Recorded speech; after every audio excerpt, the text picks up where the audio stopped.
রাসূল ডাকতেছেন, সাহাবীরা রে, আমার এই শহীদদেরকে দাফন করে দাও। শর্ত হলো গোসল দিও না, রক্তমাখা জামা কাপড়গুলো পাল্টাইও না, এই রক্তমাখা জামা সহ দাফন করে দাও। হাসরের ময়দানে আমি নবী এই শহীদগুলো লইয়া আল্লাহর আরশের কিনারে যাইয়া দাঁড়াবো, দেখাবো আমার উম্মতের মতো কেউ নিয়ে আল্লাহকে পাওয়ার জন্য এইভাবে কষ্ট করেছে।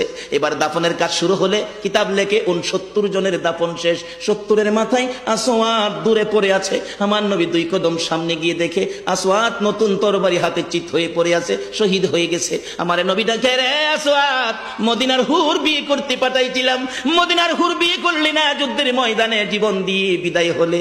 আসওয়াদ রে, নতুন তরবারিটা হাতে রে। আসওয়াদ একজন সাহাবী বলেন, হুজুর বিয়ের বাজার করতে এসে আপনি যুদ্ধে গেছেন, খবর পাইয়া বিয়ের বাজারের টাকা দিয়ে যুদ্ধের বাজার করেছে, আসওয়াদ শহীদ হয়েছে। আমার নবী ডাকে, মাবুদ, আমার আসওয়াদকে তুমি কি দিবা গো আল্লাহ? মদিনার হুর নিল না, রাসূলের পক্ষ নিয়ে জীবন দিয়ে দুনিয়ার থেকে বিদায় হলো, আমার আসওয়াদকে তুমি কি দিবা গো আল্লাহ? আসওয়াদের লাশটা ধরে ধরে কবরের দিকে নিয়ে আসতেছে। গোসল লাগবে না, কাফন লাগবে না, শুধু দাফন করে দিবে। আমার নবী আসওয়াদের কবরের পাশে দাঁড়াইয়া মুস্কি মুস্কি হাসতেছেন। সাহাবীরা আরজ করেন, ইয়া রাসূলুল্লাহ, এই কবরের পাশে হাসতেছেন কেন, ব্যাপার কি? আমার